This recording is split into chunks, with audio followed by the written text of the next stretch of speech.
Hello students, good morning. How are you all? I'm your teacher Dulcie. So today we are going to discuss the brief summary of whole chapter named human reproduction. So in this chapter, as you know, we have studied about the viviparous human beings that are mammals actually. So human beings are sexually reproducing viviparous animal. They are unisexual and they bear sexual dimorphism. मतलब जो human beings होते हैं वो sexually reproduce करते हैं. Viviparous का मतलब है ये अपने बच्चों को खुद जन्म देते हैं. सेकेंडली ये यूनिसेक्सुअल होते हैं, मतलब मेल और फीमेल सेपरेट होते हैं. और सेक्सुअल डाइमॉर्फिज्म का मतलब होता है मेल और फीमेल को आप मॉर्फोलॉजिकली क्या कर सकते हैं, डिस्टिंग्विश कर सकते हैं एक दूसरे से. ओके, तो मॉर्फोलॉजिकली मतलब डिफरेंशिएटिव प्रेजेंट होते हैं human male and human female. Basic process क्या है सेक्सुअल रिप्रोडक्शन का? पहले मतलब कौन कौन से स्टेप्स हैं आपके रिप्रोडक्शन के? First one is gametogenesis, gametes का बनना. सेकेंड वन इज इंसेमिनेशन, मतलब transfer of genetic material, the sperms, that is semen of the human male to the genital tract of human female. Gametes का बनना, फिर insert होना genetic constitution या फिर sperms का into the genital track of human male. फिर fertilisation होना, fusion of male and female gamete. फिर फ्यूजन के बाद क्या बन जाता है? जाइगोट बन जाता है. उस जाइगोट में आप क्या स्टडी करते हो? क्लीवेज, मतलब रेपिटेटिव डिविजन जो एम्ब्रियो की फॉर्मेशन के लिए क्या होती हैं? नेसेसरी. अल्टीमेटली द इम्प्लांटेशन, यहाँ पे जो बेबी है वो यूट्रस की वॉल में एम्बेड कर जाता है और वहाँ पे अपनी ग्रोथ क्या कर देता है? स्टार्ट कर देता है. Next one is placentation. यहाँ पे जो ब्लास्टुला स्टेज है वो अपना प्लासेंटा बनाना स्टार्ट कर सकती है विद द गेस्टुला स्टेज, गेस्टुलेशन के साथ. गेस्टुलेशन आ गई. फिर गेस्टेशन, वो पीरियड जहाँ पे ऑर्गेनोजेनेसिस होती है और बेबी के सारे बॉडी ऑर्गन्स बनने क्या हो जाते हैं? स्टार्ट हो जाते हैं. अल्टीमेटली ऑर्गेनोजेनेसिस आ गया, गेस्टेशन का ही एक पार्ट है. एंड लास्ट वन, जब 9 मंथ का गेस्टेशन पीरियड ह्यूमन फीमेल का कंप्लीट हो जाता है तो वो फुल्ली फॉर्म्ड बेबी को अपनी बॉडी से क्या कर देती है? पार्चुरेट, मतलब पार्चुरेशन. तो कौन कौन से स्टेप्स हो गए? Gametogenesis, insemination, fertilisation, cleavage, implantation, placentation, gastrulation, gestation, organogenesis and parturition. तो इन्हीं सभी इवेंट्स को हमने एक एक करके हर एक चैप्टर में वीडियो बना के क्या किया था? डिस्कस किया था step by step. So today हम डिस्कस करेंगे फर्स्ट टॉपिक जो है that is about the human male reproductive system और ह्यूमन फीमेल रिप्रोडक्टिव सिस्टम. क्योंकि सबसे पहले डेवलपमेंट होनी जरूरी है मेल और फीमेल जेनेटेरिया की, फिर ही वो क्या बनाएंगे? गैमेट्स बनाएंगे. फिर उन गैमेट्स का क्या होगा? फ्यूजन होगा. So these all are pre fertilising events. Okay, तो रिप्रोडक्टिव सिस्टम जो ह्यूमन मेल है वहाँ पे क्या प्रेजेंट होती है? A pair of testis present होती हैं, जो कहाँ पे प्रेजेंट होती हैं? सक्रोटम में. उससे क्या ओरिजिनेट होती हैं? बहुत सारी असेसरी ट्यूब्स, जैसे कि वास डिफरेंशिया, हेटेटेस्टिस, वास इफरेंशिया. वो जो डक्ट्स होती हैं उनमें बहुत सी क्या ओपन होती हैं? ग्लैंड्स होती हैं. कौन सी ग्लैंड्स थी वो हमारी? Seminal vesicle, prostate gland and bulbourethral gland. In glands को हम क्या बोलते थे? असेसरी रिप्रोडक्टिव ग्लैंड्स, बिकॉज ये असेसरी रोल प्ले करती हैं रिप्रोडक्शन में और ये कन्वर्ट करती हैं किसको? स्पर्म को. किसमें? सीमन में. नेक्स्ट जो पार्ट आ गया मतलब ट्यूब्स वगैरह ओरिजिनेट होगी. Now copulatory organ. तो कपुलेटरी ऑर्गन कौन सा होता है? एक्सटर्नल जेनिटलिया ह्यूमन मेल का, उसका नाम क्या है? पेनिस. सो टेस्टिस क्या है? एक ऐसे ऑर्गन है, रिप्रोडक्टिव ऑर्गन, जो कहाँ पे प्रेजेंट होते हैं? सक्रोटल सैक में. क्यों? To maintain a constant body temperature, ताकि जो स्पर्म की डिफरेंशिएशन के लिए जो नेसेसरी टेम्परेचर है उसको क्या किया जा सके? एंटेन किया जा सके. क्योंकि स्पर्म्स को ग्रोथ के लिए क्या चाहिए होता है? कम टेम्परेचर चाहिए होता है. Each testis is formed of about, हर एक टेस्टिस में कितने कंपार्टमेंट होते हैं? 250 कंपार्टमेंट्स होते हैं. उन कंपार्टमेंट्स को हम क्या कहते हैं? Seminiferous tubules. उन सेमनीफेरस ट्यूब्यूल्स में क्या प्रेजेंट होते हैं? बहुत से जर्म सेल्स, जो कौन सी डिवीजन करते हैं? माइटोटिक और नई जर्म सेल प्रोड्यूस करते हैं. और जब ये क्या करते हैं? मियोटिक डिवीजन अंडरगो करते हैं तो ये गैमीट की फॉर्मेशन को क्या करते हैं? स्टार्ट कर देते हैं. साथ ही साथ इन स्पर्मेटोजोन की ग्रोथ को इंश्योर करने के लिए इंटरस्टिशियल सेल्स प्रेजेंट होते हैं. उन इंटरस्टिशियल सेल्स को हम क्या बोलते हैं? Leydig cell. वो जो लेडिक सेल होते हैं वो मेल सेक्स हार्मोन क्या करते हैं? प्रोड्यूस करते हैं. आप लोगों का ये क्वेश्चन हर एक स्टूडेंट का गलत था कि ल्यूटिनाइजिंग हार्मोन कौन प्रोड्यूस करता है? Sorry, male sex hormone. तो आप सबने लिखा टेस्टिस. टेस्टिस में कौन से सेल्स प्रोड्यूस करते हैं? क्वेश्चन ये था. तो वहां पे क्या आना था आंसर, लेडिग सेल। और आप में से किसी का भी सही नहीं था, सबने आंसर क्या लिखा था, टेस्टिस। नेक्स्ट क्या है, human female reproductive system.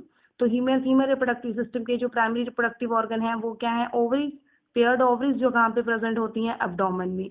Okay, और ये हमारे प्राइमरली क्या प्रोड्यूस करती हैं, जो इमेच्योर फॉलिकल्स होती हैं उनसे मैच्योर फॉलिकल प्रोड्यूस करके oocyte क्या कराती हैं, रिलीज कराती हैं, जिसे हम बोलते हैं फंक्शन ओवा। और साथ ही साथ ये जो फीमेल सेक्स हार्मोन्स होते हैं उनको क्या करती है, रिलीज करती है। इसके बाद ओवरीज में क्या होती हैं, असेसरी डक्ट्स ओवरीज के साथ फीमेल रिप्रोडक्टिव सिस्टम में। वो असेसरी डक्ट्स कौन सी हैं, आपकी फैलोपियन ट्यूब्स। ओके, फिर आ गया एक्सटर्नल जेनेटिलिया। एक्सटर्नल जेनेटिलिया में कौन कौन से पार्ट हैं, वल्वा, हाइमन और वेजाइना, जिसके थ्रू हमारी बॉडी क्या रिलीज करती है। इसके बिना एक्सेसरी ग्लैंड्स प्रेजेंट होती हैं ह्यूमन बॉडी में, जो क्या है हमारी मैमरी ग्लैंड्स, क्योंकि मैमरी ग्लैंड्स एक्चुअली रिप्रोडक्शन में रोल प्ले नहीं करती, but they are characteristic feature of a well developed female. और ये पार्चुरेट बेबी को फीड करने का क्या करती हैं, काम करती हैं, जैसे कि हमने कहाँ पे डिस्कस किया था, in the lactation of human baby. Okay, next जो हमारी है वो क्या है, असेसरी डक्ट्स। वो कौन सी आ गई आपकी, fallopian tube, uterus and vagina. Fallopian tube क्या करती है, ओवम रिलीज करती है, कहाँ से, ओवरी से, जहाँ पे उसके एम्पुलरी इस्थमस जंक्शन पे क्या होती है, फर्टिलाइजेशन होती है। फिर वहां से डिसेंड होके वो कहाँ पे मूव करती है, यूट्रस रीजन में। यूट्रस को हम क्या बोलते हैं, वोम्ब, क्योंकि उसी एरिया में क्या होती है, ब्लास्टुला, जो हमारी स्टेज है क्लीवेज की, उसकी इम्प्लांटेशन होती है। जब इम्प्लांटेशन हो जाती है तो आपको पता है गैस्ट्रुलेशन स्टेज की स्टार्ट के साथ ही प्लेसेंटा का बनना क्या हो जाता है, स्टार्ट हो जाता है। जैसे ही प्लासेंटा बना, 3 लेयर क्या होगी, डिफ्रेंशिएट होगी। कौन कौन सी, एक्टोडर्म, एंडोडर्म एंड मीजोडर्म। इन्हीं 3 लेयर्स के डिफ्रेंशिएट होने के साथ ऑर्गन की डिफ्रेंशिएशन स्टार्ट हो जाती है, क्योंकि हमें पता है एक स्पेसिफिक टाइप की लेयर से हमारा स्पेसिफिक टिश्यू क्या होता है, फॉर्म होता है। फिर टिश्यू डिफ्रेंशिएशन के साथ मोर्फोजेनेटिक मूवमेंट्स होती हैं, किसकी, सेल्स की। और अल्टीमेटली आपका जो एम्ब्रियो की डेवलपमेंट है वो स्टार्ट हो जाती है। उसके बाद क्या है, वेजाइना। वेजाइना बहुत इंपॉर्टेंट ऑर्गन है, ये दोनों काम करता है, कॉपुलेशन कैनाल का भी, रिप्रोडक्टिव कैनाल का भी, और बर्थ कैनाल का भी। मतलब कॉपुलेशन भी किसके थ्रू होती है, वेजाइना के थ्रू होती है, और बेबी का बर्थ भी नॉर्मल, अगर सिजेरियन ना हो तो वो किसके थ्रू होता है, वेजाइना के थ्रू। उसके बाद क्या है, vulva. Vulva of human female, वो एक्सटर्नल जेनिटेलिया है। It is a part of vestibule, outer part है उसके, लेबिया minora, लेबिया majora, hymen and clitoris part that are sensitive during the reproductive period and they become rich in blood supply during sexual intercourse. तो जो memory glands होती हैं वो secrete करती हैं कौन, किसको, मिल्क को। किस हार्मोन की प्रेजेंस में, प्रोलैक्टिन हार्मोन की प्रेजेंस में। रिलीज कौन से हार्मोन की प्रेजेंस में करती हैं, ऑक्सीटोसिन एंड रिलैक्सिन। और अल्टीमेटली क्या हो जाता है, जो मिल्क है वो नपल्स के थ्रू रिलीज हो जाता है। सो नेक्स्ट टॉपिक क्या है, गोनाड्स। गोनाड्स आपकी पता ही है, दो हैं, ह्यूमन मेल और ह्यूमन फीमेल में। मेल में उनका नाम क्या है, टेस्टिस, और फीमेल में नाम क्या है, ओवरीज। इन्हें हम क्या बोलते हैं, प्राइमरी सेक्स ऑर्गन। इनके बिना ह्यूमन बॉडी में जितने भी एक्स्ट्रा ऑर्गन रिप्रोडक्टिव में एसोसिएटिव ऑर्गन है, उन सब ऑर्गन को क्या बोला जाता है, असेसरी रिप्रोडक्टिव ऑर्गन, बिकॉज वो एज सच रिप्रोडक्शन में कोई रोल प्ले नहीं करते। अब जो प्री फर्टिलाइजेशन इवेंट है उसके दो इम्पॉर्टेंट पार्ट बचे, एक क्या है स्पर्मेटोजेनेसिस, एक क्या है oogenesis। और oogenesis का सबसे इम्पोर्टेंट पार्ट कौन सा है, आपका मेंस्ट्रुअल साइकिल। तो आज हम प्री फर्टिलाइजेशन इवेंट को अच्छे से कंप्लीट कर लेंगे। नेक्स्ट टॉपिक में हम डिस्कस करेंगे फर्टिलाइजेशन और पोस्ट फर्टिलाइजेशन के इवेंट्स की समरी। ओके, तो पहला जो स्टेप है वो क्या है, स्पर्मेटोजेनेसिस। स्पर्मेटोजेनेसिस को आपको पता ही क्या होता है, आपके जर्म सेल से, जो आपके स्पर्मेटोगोनियल सेल से है, उनसे फंक्शनल जो मोटाइल स्पर्मेटोजोन है उनकी कन्वर्जन को क्या हम बोलते हैं, स्पर्मेटोजेनेसिस। यूजुअली जो आपके गोनियल सेल्स होते हैं वो डिप्लॉयड होते हैं, और आपके जो स्पर्म जो होते हैं या स्पर्मेटोजोन्स होते हैं वो क्या होते हैं, आपके haploid in nature. So spermatogenesis is the formation of haploid sperm from the diploid spermatogonial cells of the testis. तो स्पर्मेटोजेनेसिस एक ऐसा प्रोसेस है जिसमें क्या बनते हैं, हैप्लॉइड स्पर्म्स बनते हैं, किससे, डिप्लॉयड स्पर्मेटोगोनियल सेल से, किसके अंदर, टेस्टिस के अंदर। सो जब टेस्टिस के अंदर डिप्लॉयड गोनियल सेल से डिवीजन होती है डिफरेंट लेवल्स पे, जैसे ग्रोथ फेज पढ़ा था हमने, मल्टीप्लाइकेटिव फेज पढ़ा, मैचुरेशन फेज पढ़ा। पहला कौन सा फेज था, मल्टीप्लाइकेटिव, दूसरा कौन सा था, ग्रोथ फेज, तीसरा कौन सा फेज था, मैचुरेशन फेज, और उसके बाद क्या हुई थी, स्पर्मियोजेनेसिस। जिसके थ्रू स्पर्मेटिड चेंज हो गया था फंक्शनल स्पर्मेटोजोन में। तो वो सारे प्रोसेसेस कहाँ पे आएंगे, स्पर्मेटोजेनेसिस में। और आपको पता है मैंने साथ में वहाँ पे एक बैलेंस करवाया था आपको किसका, hormonal balance of the reproductive tract. मतलब आपने साथ में हार्मोन का बैलेंस भी स्टडी करना है जब कभी भी आपने क्वेश्चन अटेम्प्ट करना है किसका, स्पर्मेटोजेनेसिस का। तो उसमें आपने क्या करना है, पहले सबसे आपका हाइपोथैलेमस है वो मेजर मास्टरमाइंड है। वो हार्मोन रिलीज कौन सा करेगा, गनेडोट्रोपिन रिलीजिंग हार्मोन, मतलब GnRH। वो GnRH आपके दो तरह के सेल्स को इंड्यूस करता है, एक LH को, एक मतलब ल्यूटिनाइजिंग सेल्स को, एक आपके दूसरे वाले सेल को, सर्टलाइज सेल्स को। तो जो लेडिक सेल है वो क्या रिलीज करते हैं, आपका टेस्टोस्टेरोन, और जो आपके दूसरे सेल है वो स्पर्मेटोजेनेसिस को क्या कर देती है, स्टार्ट कर देते हैं। इन दिस वे ये सारे पार्ट में क्या हो जाती है, ट्रांसफॉर्मेशन। इन हार्मोन की प्रेजेंस में स्पर्मेटिड क्या करते हैं, कुछ चेंजेस करते हैं, क्योंकि स्पर्मेटिड क्या होते हैं, स्फेरिकल बॉडी होते हैं।